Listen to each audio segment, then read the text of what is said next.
बिस्मिल्लाहिर्रहमानिर्रहीम। अस्सलामुअलैकुम। आज हम बिल्कुल बाज़ार में मिलने वाला जो ये तंदूरी फ़िश है वो बनाने जा रहे हैं। और इस तंदूरी फ़िश की ख़ास बात यह है कि ये बहुत ही जल्दी तैयार हो जाएगा और बहुत कम तेल में हम इसे बनाएंगे। तो चलें इसे बनाना स्टार्ट करते हैं।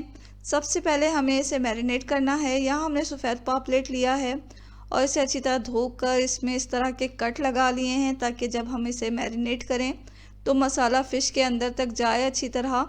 तो यहाँ हमने इसमें कट लगा के रखा। अब मसाला तैयार कर लेते हैं। मसाला तैयार करने के लिए हमें चाहिए लहसुन अदरक का पेस्ट। लहसुन अदरक के पेस्ट को बारीक पीसें और ये 2 टेबल स्पून हमने लिया है। इसमें हम 1 टेबल स्पून डालेंगे लाल मिर्च पाउडर। ये आप अपने टेस्ट के मुताबिक डाल सकते हैं, ज़्यादा कम। और फिर हम इसमें डालेंगे ज़ीरा और साबुत धनिया का पाउडर। ज़ीरा और साबुत धनिया को हमने मिला के पीसा और ये 2 टेबल स्पून हम लेंगे।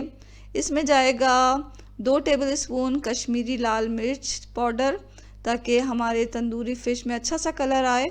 और फिर हम इसमें डालेंगे गरम मसाला पाउडर। हम 1 टीस्पून लेंगे। नमक डालें हस्बे ज़ायक़ा। अब इसमें डालेंगे 2 नींबू का रस। अच्छी तरह नींबू का रस निचोड़ लें, इस पर बीज वगैरह हटा दें। और फिर हम इसमें कुकिंग ऑयल डालेंगे। यहाँ हम जैतून का तेल डाल रहे हैं 1 टेबल स्पून।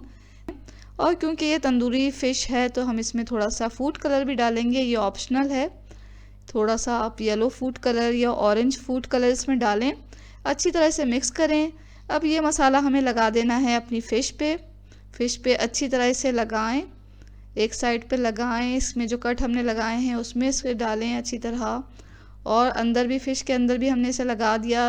बैक साइड पे भी फ़िश के इसको जो है इस मसाले को अच्छी तरह लगा दें। हमें तमाम फ़िश को अपनी जितनी भी हमने फ़िश ली हैं उन पे ये मसाला लगा देना है। इसे आप अब रख दें कुछ देर के लिए ताकि मसाला फ़िश में अच्छी तरह रच बस सा जाए। जितनी देर हम इसे रखेंगे उतना अच्छा इसका फ्लेवर आएगा। तो यहाँ हमने कुछ देर इसे रख लिया इसी तरह। और फिर कुछ देर के बाद हम इसे तल लेंगे। तलने के लिए हमने एक फ्राइंग पैन लिया, उसमें 1 टेबल स्पून के बराबर डाला है तेल। और तेल थोड़ा गर्म हुआ तो हमने इसमें अपनी एक फ़िश डाल दी।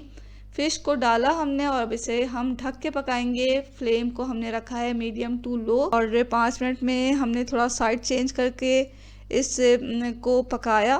5 मिनट के बाद हमने लिड को हटा के देखा, नीचे से देखा हमारी फ़िश पे अच्छा सा कलर आ गया है। इसको पलट दें और इसी तरह हम 5 मिनट इस साइड से भी इसे पका लेंगे।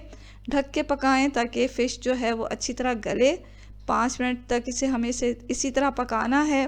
पैन के साइड को चेंज करते रहें ताकि तमाम फ़िश जो है वो हर तरफ से यकसां तली जाए और एक तरफ से ये जले नहीं।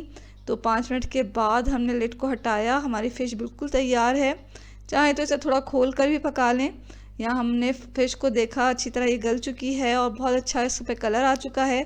तो हम इसे निकाल लेंगे और दूसरी फ़िश को तलने से पहले हम पैन को टिश्यू पेपर से साफ़ कर लेंगे।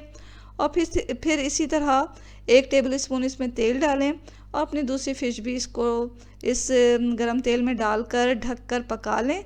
जैसे कि हमने पहली फ़िश को पकाया है। 5 मिनट एक साइड से पकाएं, फिर इसे पलट दें और दूसरी साइड से भी हमें इसे 5 मिनट ढक के पकाना है। पैन को हमने वक्तन फ़वक्तन इसकी साइड को चेंज करते रहे हैं ताकि तमाम फ़िश जो है वो अच्छी तरह हर तरफ से पके। तो लीजिए ये बहुत ही मज़ेदार तंदूरी फ़िश हमारी तैयार है। देखा आपने कितनी जल्दी तैयार हो गई और कितने कम तेल में तैयार हुई है। देखा होगा कि ये जो फ़िश है वो हमने घर में मौजूद मसालों से बनाई है। इसके लिए हमने कोई रेडीमेड मसाला नहीं लिया। तो हमेशा घर में मौजूद मसालों से आप खाने तैयार करें। इसी तरह की मज़ेदार रेसिपीज़ को देखने के लिए इस चैनल को सब्सक्राइब कर लें। वीडियो पसंद आ रही है तो लाइक करना हरगिज़ ना भूलें। दुआओं में हमेशा याद रखें। इसके साथ ही अल्लाह हाफ़िज़।